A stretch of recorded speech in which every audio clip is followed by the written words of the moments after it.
മുസ്ലിങ്ങൾ എന്തുമാത്രം ആക്രമിച്ചു. ഇവര് പറയുന്ന ഹിന്ദുക്കളെ മാത്രം തെരഞ്ഞു കൊന്നതാണ്. എനിക്ക് ഭരണകൂടത്തിന് അവിടെ ഒരു വിശ്വാസമില്ല. അവര് അല്ല, ഞാൻ പൊതു പറയുന്ന ഭരണകൂടം എന്ന് പറഞ്ഞാൽ നമുക്കിപ്പോ എന്തുണ്ടായിട്ട് എന്ത് ചെയ്യാനാണ്? ഇതിപ്പോ എന്തൊക്കെ അപകടങ്ങളാവണം. എവിടെ ഗുജറാത്തില്, ആസാമില്, ഇവിടൊക്കെ എന്തൊക്കെ ഉണ്ടായിരുന്നു. ആരെന്ത് ചെയ്തു? ഇന്ത്യ തിരിച്ചടിച്ചാലും ഒരുപാട് നിരപരാധി ആൾക്കാരാണ് ഒരുപാട് മരിക്കാണ്ട് ഇനി വരണം. നമുക്ക് തലമുറകൾ ഇനി വളർന്നു വരേണ്ടതാണ്. അതാണ് എനിക്ക് ഒന്നും കൂടെ എനിക്ക് പറയണ്ട. അപ്പൊ പറയും അത് എന്താണ് ജാതിയെ കുറിച്ച് അല്ലാതെ മതത്തിനെ കുറിച്ച് പറയുന്നതാണ് പറയുന്നത്. എല്ലാ മനുഷ്യ ജീവനും തുല്യ വിലയുണ്ട്. പക്ഷെ പാകിസ്ഥാൻ കാണിക്കുന്നത് അവർക്ക് വിവേകമില്ലാത്ത ഒരു രാജ്യമാണ് പാകിസ്ഥാൻ. തെമ്മാടി രാഷ്ട്രമാണ്. മോദിജി കരുത്തനായ ഒരാളാണ്. മോദിജി നല്ല കാര്യങ്ങൾ ചെയ്യുന്നുണ്ട്. മോദിജി നമ്മളെ നാടിന് വേണ്ടി ചെയ്യുന്നുണ്ട്. പാകിസ്ഥാൻ എന്ത് ചെയ്താലും മോദിജി പ്രതികരിക്കും. 4 ദിവസമായ ഒരു വിവാഹം കഴിഞ്ഞ ആ കുട്ടിയെ ആ വേദന നമുക്ക് സഹിക്കാൻ വയ്യാത്ത ഒരു സംഭവമാണ്. ഇന്ത്യക്കകത്ത് ജനിച്ച് വളർന്നിട്ട് ഇന്ത്യയുടെ ഉപ്പും ചോറും തിന്നിട്ട് പാകിസ്ഥാനെ ജയവിളിക്കുന്ന ആദ്യം അവരെ നോക്കി കീഴ്പ്പെടുത്തിയിട്ട് വേണം അകത്തുമായിട്ടുണ്ട് അങ്ങോട്ട് പഠിക്കുക. നമസ്കാരം. വളരെ സമാധാനത്തോടെ കഴിഞ്ഞിരുന്ന ഇന്ത്യ എന്ന മഹാരാജ്യം പഹൽഗാമിലെ കൂട്ടക്കൊല അത് രാജ്യത്തിന് ഏൽപ്പിച്ച മുറിവ് വലുത് തന്നെയാണ്. അതിന് പിന്നാലെ നടക്കുന്ന ആക്രമണങ്ങൾ, ഇന്ത്യയും പാകിസ്ഥാനും തമ്മിലുള്ള പോരാട്ടം അതിർത്തിയിൽ അതിരൂക്ഷമാകുന്നു. നിലവിലെ സാഹചര്യങ്ങളൊക്കെ നമുക്ക് അറിയാവുന്നതാണ്. അപ്പോൾ ഈ ഒരു സംഘർഷം അതൊരു യുദ്ധത്തിലേക്ക് പോകുമോ? അത് സാധാരണക്കാർക്കിടയിൽ വിതച്ചിരിക്കുന്ന ഒരു ഭീതി, ആശങ്ക എന്തൊക്കെയാണ്? ഈ ഒരു പോരാട്ടത്തെക്കുറിച്ചും നമ്മുടെ സർക്കാരിനെ കുറിച്ചും അതുപോലെ തന്നെ പാകിസ്ഥാന്റെ നെറികേടിനെ കുറിച്ചും മാത്രമല്ല നമ്മുടെ സൈന്യം, നമ്മുടെ യുദ്ധ ആയുധപ്പുര, ഇതിനെയൊക്കെ കുറിച്ച് എന്താണ് സാധാരണക്കാർക്ക് പ്രതികരിക്കാനുള്ളത്? അവിടെ ഒരു പ്രതികരണത്തിലേക്കാണ് നമ്മൾ പോകുന്നത്. എന്തായാലും അവിടെ പ്രതികരണം നമുക്ക് കേൾക്കാം. ഒരിക്കലും നടക്കാൻ പാടില്ലാത്ത കാര്യമാണ് ഇവര് കാട്ടിക്കൂട്ടി വെച്ചിരിക്കുന്നത്. അത് തെറ്റായ കാര്യമാണ് പാകിസ്ഥാൻ ചെയ്തത്. തെറ്റത്, അതെ, അത്രയാണ്. അപ്പോൾ ഇന്ത്യയുടെ ഈ പ്രത്യാക്രമണം അതൊരു യുദ്ധ സാഹചര്യത്തിലോട്ട് പോകുന്നൊരു പേടിയുണ്ടോ? ഉണ്ട്, പേടിയുണ്ട്. അങ്ങനെ പോയാൽ എന്തായിരിക്കും നമ്മുടെ സ്ഥിതി? നമ്മളെ ഇന്ത്യ രാജ്യം എങ്ങനെ ആകുമെന്നറിയില്ല. അല്ലേ, ദാരിദ്ര്യവും അങ്ങനെ വരും. ഇപ്പൊ തന്നെ ഒരു സംഘർഷാവസ്ഥയാണ് നിലവിലുള്ളത്. അപ്പോ അതൊരു നമ്മളിപ്പോ സമാധാനത്തോടെ ജീവിച്ചു വരികയായിരുന്നു. അതിന്റെ ഇടയ്ക്ക് ഈ ഒരു കൂട്ടക്കൊല ഉണ്ടാകുന്നു. അപ്പൊ അത് വലിയൊരു സംഘർഷാവസ്ഥയിലേക്ക് രാജ്യത്തെ കടത്തിവിടുന്നു. നമ്മളിപ്പോ കാശ്മീരിലൊക്കെ ഉള്ള അവസ്ഥ അറിയാലോ. ടിവിയിലൊക്കെ നമ്മൾ കാണാനാണ്. സാഹചര്യത്തിലേക്ക് നീങ്ങരുതായിരുന്നു അല്ലേ? ഒരിക്കലും പാടില്ല. അപ്പൊ നമ്മുടെ സൈന്യത്തെ കുറിച്ച് എന്താണ് പറയാനുള്ളത്? സൈന്യം എന്ന് പറയുന്നത് നല്ലവരല്ലേ, അവരല്ലേ നമ്മളെ നമ്മളെ രക്ഷിക്കുന്നത് അവരാണ് സൈന്യം അല്ലേ. അവർക്ക് ഒരു ആപത്തും പറ്റുന്നത്, ഒരു മുഴുവനും ഒരു പാടുണ്ടാകാൻ പാടില്ലാതെ അവര്. മോദിജി കരുത്തനായ ഒരാളാണ്. മോദിജി നല്ല കാര്യങ്ങൾ ചെയ്യുന്നുണ്ട്. മോദിജി നമ്മളെ നാടിന് വേണ്ടി ചെയ്യുന്നുണ്ട്. പാകിസ്ഥാൻ എന്ത് ചെയ്താലും മോദിജി പ്രതികരിക്കും. അത്രേ ഉള്ളൂ. ഇപ്പൊ പാകിസ്ഥാൻ ചെയ്ത കൂട്ടക്കൊല അതിന് തക്കതായ മറുപടി തന്നെയാണ്. മറുപടി മോദിജി കൊടുക്കും. പ്രതിരോധ മന്ത്രി രാജ്നാഥ് സിംഗ് നല്ലൊരാളാണ്. അമിത്ഷാ നല്ലൊരാളാണ്. ഇന്ത്യ പ്രതികരിക്കും. എല്ലാ പാർട്ടിക്കാരും, കോൺഗ്രസ് ആയിരുന്നാലും കമ്മ്യൂണിസ്റ്റ് ആയിരുന്നാലും നമ്മളെ പ്രധാനമന്ത്രിയുടെ കൂടെ നിൽക്കണം. പാർട്ടി വ്യത്യാസം മാറി എല്ലാവരും BJP എന്നുള്ള അങ്ങനെയല്ല. കോൺഗ്രസ് ആയിരുന്നാലും കമ്മ്യൂണിസ്റ്റ് ആയിരുന്നാലും മറ്റെല്ലാ പാർട്ടിക്കാരും പ്രധാനമന്ത്രിയുടെ കൂടെ നിന്ന് കഴിഞ്ഞാൽ രാജ്നാഥ് സിംഗ് ആയിരുന്നാലും അമിത്ഷാ ആയിരുന്നാലും എല്ലാവരും നല്ല കാര്യം ചെയ്യാൻ. അപ്പോൾ അവർ നമ്മളെ എത്ര പേരെ കൊന്നു കഴിഞ്ഞ് നമ്മളെ ഇപ്പം ജമ്മു കാശ്മീരിൽ എൻ്റെ വീട്ടിനടുത്തൊന്നും ആൾക്കാരുണ്ട്. അവരെല്ലാം അവരെ ഭാര്യയും അമ്മയും അച്ഛനെ മക്കളെ ഒരാൾ എൻ്റെ വീട്ടിൽ നിന്ന് തൊട്ടടുത്തുനിന്ന് പോയിട്ടുണ്ട്. അയാളിപ്പോൾ 1 വയസ്സായുള്ളൂ കൊച്ചിന്. അപ്പോൾ അവർ ജീവൻ മരണ പോരാട്ടത്തിലാണ് നമ്മളെ ജമ്മു കാശ്മീരിൽ ജോലി ചെയ്യണത്. അവർക്ക് നാളെ കൊച്ചിനെ കാണാൻ പറ്റുമോ എന്നുള്ള ഒരിതിലാണ് അവരെ ഭാര്യയെ കാണാൻ പറ്റുമോ, അച്ഛനെ കാണാൻ പറ്റുമോ, അമ്മയെ കാണാൻ പറ്റുമോ എന്നല്ല. പക്ഷെ അവർ പ്രതികരിക്കണം എന്ന് വെച്ചാൽ അവർ ഇതിനു വേണ്ടി. അപ്പം നരേന്ദ്രമോദി നല്ലൊരു വ്യക്തിയാണ്. എന്തു വേണോ സഹായം ചെയ്തു കൊടുക്കും. നമ്മളെല്ലാ പേരും നിൽക്കണം. നരേന്ദ്രമോദി സർക്കാർ ഈ ഒരു വിഷയത്തിൽ സ്വീകരിച്ചിരിക്കുന്ന നിലപാട് നല്ലതാണ്. നരേന്ദ്രമോദി ചെയ്തിരിക്കണം നല്ല കാര്യമാണ്. സൈന്യത്തിന് പൂർണ്ണ സ്വാതന്ത്ര്യം പ്രധാനമന്ത്രി നൽകിയിരിക്കുകയാണ്. സൈന്യത്തിന് തീരുമാനിക്കാൻ ഏത് രീതിയിൽ ആക്രമിക്കണമെന്ന്. അപ്പോൾ അതൊരു നേതാവിന്റെ മികവായിട്ട്. നരേന്ദ്രമോദി നല്ല ഒരാളാണ്. നരേന്ദ്രമോദിക്കേ കഴിയുള്ളൂ എന്നാണ് ഞാൻ പറയണത്. നരേന്ദ്രമോദി ചെയ്യണത് നല്ല കാര്യമാണ്. നരേന്ദ്രമോദി, അമിത്ഷാ, രാജ്നാഥ് സിംഗ് അവരെല്ലാം ചെയ്യുന്നത് നല്ല കാര്യമാണ്. അവരെ കൂടെ എല്ലാവരും സപ്പോർട്ട് ചെയ്ത് നിൽക്കുക, അത്രേ ഉള്ളൂ. അപ്പൊ നരേന്ദ്രമോദിക്ക് കീഴിൽ നമ്മുടെ രാജ്യം സുരക്ഷിതമാണ് എന്ന് പറഞ്ഞു. നല്ല രീതിയിൽ സുരക്ഷിതമാണ്. നരേന്ദ്രമോദിയെ പോലെ ഒരാൾ ഇനി വരുമെന്ന് എനിക്ക് അറിഞ്ഞുകൂടാ. നരേന്ദ്രമോദി നല്ല ഒരാളാണ്. അപ്പൊ ഈ യുദ്ധം ഉണ്ടാകുമെന്നൊരു പേടി, ആശങ്കയുണ്ടോ? അങ്ങനെ ഒരു സാഹചര്യത്തിലേക്ക് പോയെന്താകുമെന്നതിൽ അങ്ങനെ ഒരു പേടിയുണ്ടോ? ഇത് നമുക്കറിയാൻ പറ്റില്ല. ഇന്നലെ രാത്രി ഒരു മിസൈൽ ഇട്ട് നമ്മളെ നരേന്ദ്രമോദിയുടെ ആൾക്കാരായിരുന്നാലും നമ്മളെ ജവാന്മാരും എല്ലാവരും ജാഗ്രതയോടെ നിന്നത് കൊണ്ടാണ് തകർക്കാൻ പറ്റിയതും അതെല്ലാം ചെയ്തത്. നരേന്ദ്രമോദി അവരെ ജവാന്മാരോട് ജാഗ്രതയോടെ നിൽക്കാൻ പറഞ്ഞ് എൻ്റെ വീട്ടിനടുത്തുള്ള ഒരാൾ, എൻ്റെ ബന്ധു ഒരാളുണ്ട്, അവർ റിട്ടയർഡായ മിലിറ്ററിക്കാരനാണ്. പാങ്ങോട് ക്യാമ്പിൽ നിന്നും അവരുടെ എല്ലാ പേരും അവിടെ പറഞ്ഞു വിട്ട്. അപ്പം ആ ചേട്ടൻ്റെ കൂടെ പറഞ്ഞ് റിട്ടയർഡായ ആളുടെ തിരിച്ച് പാങ്ങോട് ക്യാമ്പിലോട്ട് വരാൻ പറഞ്ഞു. ജോലിക്ക് ചെല്ലാൻ പറഞ്ഞ് അവിടെ ഉള്ളവരെയൊക്കെ പറഞ്ഞു. അപ്പോൾ പുള്ളി പോയില്ല, ഇപ്പം റിട്ടയർഡ് ആയതുകൊണ്ട് എല്ലാവരും ജാഗ്രതയോടെ നിൽക്കാൻ പറഞ്ഞിട്ടുണ്ട്. ലീവ് ആർക്കും കൊടുക്കുന്നില്ല. അതാണ് മോദിജി എന്ന് വെച്ചാൽ മോദിജിയാണ് ഇന്ത്യയുടെ പ്രധാനമന്ത്രി. മോദിജിയെ പോലെ ഇനി ഒരാൾ ഇനി വരുമോ ഇല്ലെന്ന് അറിഞ്ഞൂടാ. മോദിജി അതിനെല്ലാം പ്രതികരിക്കും. അങ്ങനെ ഉണ്ടാവുമെന്ന് എനിക്ക് തോന്നുന്നില്ല. പിന്നെ ഉണ്ടായാൽ ഉണ്ടാവും എന്ന് പറയാനും ഒക്കില്ല, ഉണ്ടാവില്ല എന്ന് പറയാനും ഒക്കില്ല. പിന്നെ പാകിസ്ഥാൻ ചെയ്തത് തെറ്റായ കാര്യമില്ലേ? നമ്മളെ ഒരു 26 പേരെ ഒരു യാതൊരു പ്രകോപനം ഇല്ലാതെ വെറുതെ കൊല്ലുകയാണ്. അപ്പോൾ അങ്ങനെയാണ് സംഭവിച്ചത്. അവർ നമ്മളെ നിരപരാധികളെയല്ലേ അവർ വന്ന് ആക്രമിച്ചത്, വെടിവെച്ചതും. പിന്നെ അത് മാത്രമല്ല, ഒരു പിന്നെ 4 ദിവസമായ ഒരു വിവാഹം കഴിഞ്ഞ ആ കുട്ടിയെ ആ വേദന നമുക്ക് സഹിക്കാൻ വയ്യാത്ത ഒരു സംഭവമാണ്. ഒരു രീതിയിലും സംഭവിക്കാൻ പാടില്ലാത്ത ഒരു കാര്യമാണ് അവർ ചെയ്തത്. കണ്ണീരിനൊക്കെ നമ്മുടെ രാജ്യം നമ്മൾ അതിന്റെ കണ്ണീര്, നമുക്ക് ആ കണ്ണീരാണ് എപ്പോഴും നമ്മുടെ മനസ്സിലുണ്ട്. അവര് സുഖമായിട്ട് യാത്രയ്ക്ക് ഇരുന്നവരുടെ ഈ പാകിസ്ഥാനുള്ള വന്ന് ഭീകരവാദികൾ ആക്രമിച്ചു. അതിൽ വിഷമമുണ്ട്. ഈ ഒരു നമ്മുടെ കേന്ദ്ര സർക്കാർ സ്വീകരിച്ചിരിക്കുന്ന നടപടി, അതായത് തക്കതായ പ്രതികരണം നൽകുന്നുണ്ട്. ഇപ്പോൾ ജമ്മു കാശ്മീരിലൊക്കെ ഭയങ്കര ആക്രമണം നടക്കുകയാണ്. അപ്പൊ അത് നമ്മുടെ രാജ്യത്തെ സംബന്ധിച്ച് ഒരു ആശങ്കാപരമായിട്ടുള്ള കാര്യം തന്നെയല്ലേ? ആണ്. അതാണ്. അതും മോഡിയെ സംബന്ധിച്ചാണെന്നുണ്ടെങ്കിൽ അദ്ദേഹം വളരെ സമാധാനപരമായിട്ട് എല്ലാ കാര്യങ്ങളും ചെയ്യൂ. ഇവരെ പോലെ പാകിസ്ഥാനെ പോലെ എടുത്തിയാടി പിന്നെ യുദ്ധത്തിനൊന്നും ഇറങ്ങില്ല. മോഡി എല്ലാവരെയും കൂടെ ആലോചിച്ചതിന് ശേഷമേ മോഡി പിന്നെ നമ്മുടെ പ്രധാനമന്ത്രി ആ കാര്യത്തിനൊക്കെ ഇറങ്ങുള്ളൂ. നമ്മുടെ സൈന്യം ശക്തമാണെന്നല്ലേ? ശക്തമാണ്.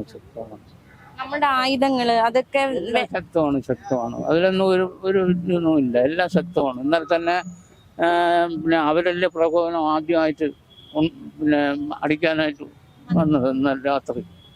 അപ്പം അത് പിന്നെ ഇവര് നമ്മുടെ ഇന്ത്യൻ സേന ചെറുത്ത് സമാധാനമായിട്ട് പോകാൻ വേണ്ടി ചെറുത്ത്. പക്ഷെ അവര് അത് ഉൾക്കൊള്ളാതെ അവർ വീണ്ടും 4 സ്റ്റേറ്റിലെന്തിനാ കയറിയില്ലേ. അവർ വീണ്ടും ഇന്ത്യ അങ്ങോട്ട് ആക്രമിക്കാം. അല്ലെങ്കിൽ സമാധാനപരമായിട്ട് പോകാൻ കൊല്ലില്ലേ. ഈ ആക്രമണത്തിന് ഒരു യുദ്ധം എന്ന രീതിയിലേക്ക് പോകാതിരിക്കട്ടെ അങ്ങനെയാണ് ആഗ്രഹിക്കുന്നത്. അങ്ങനെയാണ് ഈ ഒരു യുദ്ധത്തിൽ പോകാതിരിക്കട്ടെ എന്ന് തന്നെ നമ്മൾ പ്രാർത്ഥിക്കണം. സംഭവിക്കാൻ പാടില്ല, ഒരു യുദ്ധവും സംഭവിക്കാൻ പാടില്ല. പാവപ്പെട്ട ജനങ്ങൾ കഷ്ടപ്പെടും. യുദ്ധം സംഭവിച്ച എല്ലാ മനുഷ്യജീവനും തുല്യ വിലയുണ്ട്. പക്ഷെ പാകിസ്ഥാൻ കാണിക്കുന്നത് അവർക്ക് വിവേകമില്ലാത്ത ഒരു രാജ്യമാണ് പാകിസ്ഥാൻ. തെമ്മാടി രാഷ്ട്രമാണ്. അപ്പോൾ അവർ എന്തും കാണിക്കും. അതേപോലെ നമ്മൾ ചെയ്യാൻ പാടില്ല. നമ്മൾ സമാധാനത്തിൽ കൂടെ തന്നെ ഇത് മുന്നോട്ട് കൈകാര്യം ചെയ്ത് ഇതിനെ ഒത്തുതീർപ്പാക്കി പോകണമെന്നാണ് എൻ്റെ ആഗ്രഹം. ഈ സമാധാനത്തോടെ പോകണമെന്ന് പറഞ്ഞത് ചർച്ചയിലൂടെ പരിഹരിക്കണമെന്നാണോ? അതോ അല്ല, അടിക്കടിയാണ്. ചർച്ചയോടെയാണ് ഇത് പരിഹരിച്ച് മുന്നോട്ട് പോകേണ്ടത്. അല്ല എല്ലാത്തിനും ആയുധമെടുക്കുന്ന ഒരു ഇതല്ല. അതൊരു നല്ലൊരു ലക്ഷണമല്ല. കാരണം ആരായാലും മനുഷ്യനാണ്. ആ മനുഷ്യജീവന് വിലയുണ്ട്.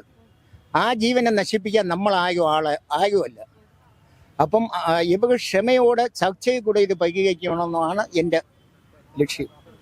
അപ്പോൾ നമ്മുടെ ഈ രാജ്യത്തിന്റെ ഒരു സമാധാന അവസ്ഥയൊക്കെ ഇപ്പൊ തകർന്ന് ഒരു ആശങ്കയൊക്കെ നമുക്കില്ലേ?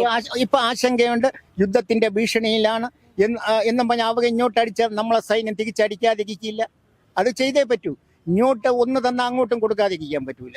അത് ഇന്ത്യയുടെ നിലനിൽപ്പാട്. ഇല്ലെങ്കിൽ ലോക രാഷ്ട്രങ്ങൾ തന്നെ ഇന്ത്യയെ പുച്ഛിക്കും.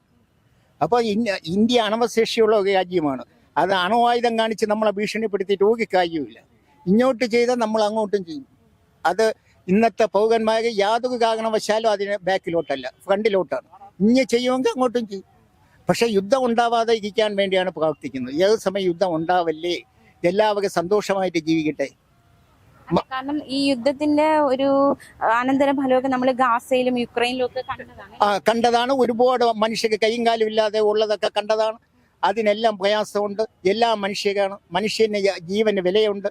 ആ ജീവനെ നിസ്സാരം പോലെ ചവിട്ടി തേക്കാനുള്ളതല്ല എന്നും പറഞ്ഞ് നമ്മളെ തീരെ ചവിട്ടി തേച്ചാൽ നമ്മൾ തിരിച്ച് അടിക്കും. അതിന് യാതൊന്നുമില്ല. ഇന്ത്യ എന്ന് പറഞ്ഞാൽ സമാധാന രാഷ്ട്രമാണ്. സമാധാനത്തിന്റെ പാതയിൽ കൂടെ പോകുന്ന ഒരു രാഷ്ട്രമാണ് ഇന്ത്യ. മതേകത്വ രാഷ്ട്രമാണ്, ജനാധിപത്യ രാഷ്ട്രമാണ്. അപ്പൊ അതുകൊണ്ട് ഇന്ത്യ പെട്ടെന്നൊന്നും ചാടൂല. എന്നാൽ ചാടിക്കഴിഞ്ഞാൽ പിടിക്കാൻ കഴിയുകയില്ല. അത് സത്യസന്ധമായ കാര്യവും. ഇന്ത്യ ചാടിയാൽ അവസാനമൊക്കെ കണ്ടേ തിരിച്ചു പോകും. അപ്പൊ ഇപ്പൊ നൽകുന്ന പാകിസ്ഥാൻ ഇപ്പൊ നൽകുന്ന തിരിച്ചടി എങ്ങനെ വിലയിരുത്തുന്നു? അത് അർഹിക്കുന്നുണ്ടോ? പിന്നെ പാകിസ്ഥാൻ തീർച്ചയായിട്ടും അർഹിക്കുന്നതാണ് ഇന്ത്യൻ സൈന്യം ചെയ്യുന്നത്. ഇന്ത്യൻ സൈന്യത്തിന്റെ ദേഹത്തൂടെ ഓടുന്നതും ബ്ലഡാണ്, അവരുടെ ശരീരത്തൂടെ ഓടുന്ന ബ്ലഡാണ്. അവർ ഇങ്ങോട്ട് അടിച്ചാൽ കയ്യും പൊത്തി നോക്കിക്കൊണ്ടിരിക്കാക്കില്ല, തിരിച്ചടിക്കുക തന്നെ ചെയ്യും. ശക്തമായിട്ട് തിരിച്ചടിക്കും ഇന്ത്യ. പിന്നെ ഇന്ത്യ ശക്തമായിട്ട് തിരിച്ചടിക്കണ്ടേ? 135 കോടി ജനമുള്ള ഒരു രാജ്യത്തെ ഇന്ത്യൻ മിലിറ്ററി ചുമ്മാ നോക്കിക്കൊണ്ടിരുന്ന കാര്യമുണ്ടോ? അവർക്ക് ശക്തമായിട്ട് തിരിച്ചടിക്കണം. നമ്മുടെ ആയുധങ്ങളെ കുറിച്ചുള്ള ഒരു വില, ആയുധം നല്ല ആയുധങ്ങളാണ് ഇന്ത്യക്കുള്ളത്. എല്ലാം സ്വന്തമായിട്ട് മേഡ് ചെയ്ത ആയുധങ്ങളാണ് ഭൂരിപക്ഷവും. അഗ്നി മിസൈൽ അങ്ങനെയുള്ള ഒരുപാട് സംഗതികൾ ഈ മോഡി ഗവൺമെന്റ് വന്നതിന് ശേഷം ഇന്ത്യക്ക് കിട്ടിയിട്ടുണ്ട്. മോഡി ഗവൺമെന്റ് എന്ന് പറഞ്ഞാൽ സമാധാനത്തിന്റെ ദൂതനാണ്. അദ്ദേഹത്തിനെ ഇളക്കി വിട്ടാൽ പിന്നെ എന്ത് ചെയ്യാൻ പറ്റും? അദ്ദേഹം സമാധാനമാണ്. വെള്ളം കൊടുക്കൂലെന്ന് പറഞ്ഞു. എവിടെയെങ്കിലും വെച്ച അവർക്ക് നന്നാവട്ടെ, അവർക്ക് കേൾക്കൂല. പിന്നെ എന്ത് ചെയ്യാൻ പറ്റും? തിരിച്ചടിച്ചല്ലേ പറ്റൂ. പാകിസ്ഥാന് തക്കതായ ശിക്ഷ കിട്ടുക തന്നെ വേണം. എന്ന് വെച്ചാൽ പാവപ്പെട്ട 27 നിസ്സാരം പോലെ വെടിവെച്ചങ്ങ് കൊന്ന് കളഞ്ഞിട്ട് അത് അനുവദിക്കാൻ പാടില്ല. ഇനി ഇത് ആവർത്തിക്കാനും പാടില്ല. തിരിച്ചടി നല്ലതാണ്. പക്ഷെ ആദ്യം അകത്തുള്ള കൃമികൾ, ഇന്ത്യക്കകത്ത് ജനിച്ച് വളർന്നിട്ട് ഇന്ത്യയുടെ ഉപ്പും ചോറും തിന്നിട്ട് പാകിസ്ഥാനെ ജയവിളിക്കുന്ന ആദ്യം അവരെ നോക്കി കീഴ്പ്പെടുത്തിയിട്ട് വേണം അകത്തുമായിട്ടുണ്ട് അങ്ങോട്ട് പഠിക്കുക. ഇതിനകത്ത് തന്നെയാണ് കൃമികളുണ്ട്. ആ കൃമികളെ ആദ്യം മാറ്റുക. പിന്നെ ഇപ്പം ഇവിടെ ഭരിക്കണത് അടകോളം ചെമ്മാൻ ചെരുപ്പ് കുത്തി അത്രയാണ്. പിന്നെ കുറച്ച് ഇത് ഞാരെന്ന് പറയാൻ, പണ്ടൊക്കെ ആണെങ്കിൽ അടകോളം ചെമ്മാൻ ചെരുപ്പ് നമ്മുടെ തീർപ്പൊക്കെ കായങ്ങളും കൊച്ചുകുണ്ണി വെള്ളയാണി പരമെന്ന് പറയും. അവരൊക്കെ ആരാണ്? അവരൊക്കെ ജനങ്ങളെ സഹായിക്കാൻ വേണ്ടിയാണ് മോട്ടിച്ചത്. ഇന്ന് ആരാണ് മോട്ടിക്കുന്നത്? ഇന്നിവിടെ അടകോളം ചെമ്മാൻ രാഷ്ട്രീയക്കാരും കുറെ കൂത്താടികളെന്ന പേരിൽ, സെലിബ്രിറ്റീസ് എന്ന പേരിൽ കുറെ കൂത്താടികൾ ഇന്ന് ഇവിടെ കേരളം ഭരിച്ചുകൊണ്ടിരിക്കുന്നത്. ആദ്യം ചെയ്യേണ്ടത് ഈ ഇന്ത്യക്കകത്തുള്ള കൃമികളെ എടുത്ത് മാറ്റുക, എന്നിട്ട് അടിക്കുക. ഇപ്പൊ ഇന്ത്യ നടത്തുന്ന ആക്രമണം അത് പാകിസ്ഥാൻ അർഹിക്കുന്ന ഒരു, അത് 100-200% അർഹിക്കുന്ന കാര്യം തന്നെയാണ്. കാര്യം അവർ ചോദിച്ചിട്ടല്ല വാങ്ങിച്ചത്, നമ്മൾ അങ്ങോട്ട് പോയില്ലല്ലോ. അത് തക്കതായ സമയത്ത് തക്ക തന്നെ ചെയ്യും. അപ്പോൾ നമുക്ക് ഒരു യുദ്ധത്തിലേക്ക് പോകുന്ന ഒരു ആശങ്കയുണ്ടോ? നല്ല കാര്യം തന്നെയാണ്. ഇന്ന് ലോകരാഷ്ട്രങ്ങളിൽ വെച്ച് ഏറ്റവും കൂടുതൽ ജനസംഖ്യ ഇവിടെ ഉള്ളതാണത്. ഇന്ന് ലോകരാഷ്ട്രങ്ങളിൽ ഇന്ത്യ 4ാം സ്ഥാനമാണ്. ലോകരാഷ്ട്രങ്ങളിൽ വെച്ച് ജനസംഖ്യ 2ാം സ്ഥാനം, അത് 1ാം സ്ഥാനമാണ്. ആ സ്ഥാനം ചെറിയ ഒരു രാജ്യമായ പാകിസ്ഥാൻ കയറി അടിക്കണമെങ്കിൽ അവരെന്ത് പറഞ്ഞാണ് അടിച്ചത്? നീ എന്നെ കൂടെ കൊല്ലാതെ നീ മോദിയോട് ചോദിക്കല്ല പറഞ്ഞത്. അപ്പൊ അത് മോദിയോട് ചോദിച്ചു, മോദി തിരിച്ചു കൊടുക്കുന്നു. അത്രേ ഉള്ളൂ. ഓപ്പറേഷൻ സിന്ദൂറിനെ പറ്റി അങ്ങനെ ഒരു പേരിട്ടിരിക്കുന്നു, അങ്ങനെ ഒരു ആക്രമണം നടക്കുന്നു, അതിനെ പറ്റി എന്താണ് പറയുന്നത്? സിന്ദൂർ എന്ന ഞാൻ ഇപ്പോഴാണ് അത് കേൾക്കുന്നത്. പക്ഷേ I have no idea, but it's good for Indian people. തീർച്ചയായിട്ടും ഇന്ത്യ നൽകിയത് പാകിസ്ഥാൻ അറിയിക്കുന്ന മറുപടിയാണ്. നമ്മുടെ ശത്രു രാജ്യമായ പാകിസ്ഥാൻ, അവരാണ് ഇന്ത്യയെ ഇങ്ങോട്ട് ആദ്യം കടന്നാക്രമിച്ചത്. അതിനൊരു മറുപടിയായി ഓപ്പറേഷൻ സിന്ദൂർ അത് ഇന്ത്യ നടപ്പിലാക്കിയതാണ്. അതിന് ഇന്ത്യൻ മിലിറ്ററിയും ഇന്ത്യൻ ഗവൺമെന്റും അർഹിക്കുന്ന അംഗീകാരം അവരറിയിക്കുന്നുണ്ട്. അപ്പൊ അത് വീണ്ടും ഒരു വലിയ രീതിയിലുള്ള സംഘർഷത്തിലേക്ക് കാര്യങ്ങൾ നീങ്ങുകയാണ്. അപ്പൊ ഒരു യുദ്ധം എന്നൊരു കാര്യത്തിലേക്ക് നീങ്ങുന്ന ഒരു ആശങ്ക സാധാരണക്കാരന് ഇല്ലേ? സാധാരണക്കാരെ സംബന്ധിച്ചിടത്തോളം, ഇപ്പം നമ്മളെ സംബന്ധിച്ചിടത്തോളം ആശങ്ക പാവപ്പെട്ട ആൾക്കാർക്ക് ചിലപ്പോൾ ഉണ്ടാവും. കാര്യം എന്ന് പറഞ്ഞാൽ ഒരു യുദ്ധത്തിലോട്ട് നീങ്ങുമ്പോഴത്തേക്കും ചിലർക്ക് യുദ്ധം എന്താണെന്ന് അറിയാത്ത ആൾക്കാരുണ്ടാവും, ചിലർക്ക് അറിയാന്നുള്ള കുറച്ച് നോളജ് കുറഞ്ഞ ആൾക്കാരൊക്കെ ഉണ്ടാവില്ല. അവർക്കൊക്കെ നല്ല രീതിയിലുള്ളൊരു ഭയപ്പാട് യുദ്ധം കൊണ്ടുണ്ടാവാറുണ്ട്. അപ്പോൾ നമ്മുടെ സർക്കാർ, കേന്ദ്ര സർക്കാർ നൽകുന്ന തിരിച്ചടി അത് അർഹിക്കുന്നുണ്ട് പാകിസ്ഥാൻ തീർച്ചയായിട്ടും തിരിച്ചടി അർഹിക്കുന്നുണ്ട്. കാര്യം എന്ന് പറഞ്ഞാൽ ഇന്ത്യൻ മിലിറ്ററിയുടെ ഒരു കഴിവാണ് ഇവിടെ തുറന്നു കാട്ടുന്നത്. അത് ഇന്ത്യൻ മിലിറ്ററിയുടെ കഴിവ്, അത് നമ്മൾ അംഗീകരിച്ചാൽ മതിയാവും. ചെറിയൊരു സമാധാനം തകർന്നൊരിതുണ്ട്. കാര്യം എന്ന് പറഞ്ഞാൽ യുദ്ധമാകുമ്പോഴത്തേക്കും അങ്ങോട്ടും ഇങ്ങോട്ടും പ്രഹരങ്ങൾ ഉണ്ടാവുമല്ലോ, അതിൻ്റെ ഒരു ബുദ്ധിമുട്ട് ജനതയ്ക്ക് ഉണ്ടാവാവുന്നൊരു. നമ്മുടെ ആയുധങ്ങളിൽ വിശ്വാസമുണ്ടോ? വിശ്വാസമാണ്. നമ്മുടെ സർക്കാർ എടുക്കുന്ന നടപടി, ഈ ഒരു കാര്യത്തിൽ സർക്കാർ എടുക്കുന്ന നടപടി എങ്ങനെ തക്കതായ ഒരു തിരിച്ചടിയാണ് പാകിസ്ഥാൻ നൽകുന്നത് അല്ലേ? തക്കതായ ഇന്ത്യൻ ആർമി തക്കതായ മറുപടി തന്നെ നൽകിയിട്ടുണ്ട്. അത് 3 നാവികസേനയും വ്യോമസേനയും കരസേനയും 3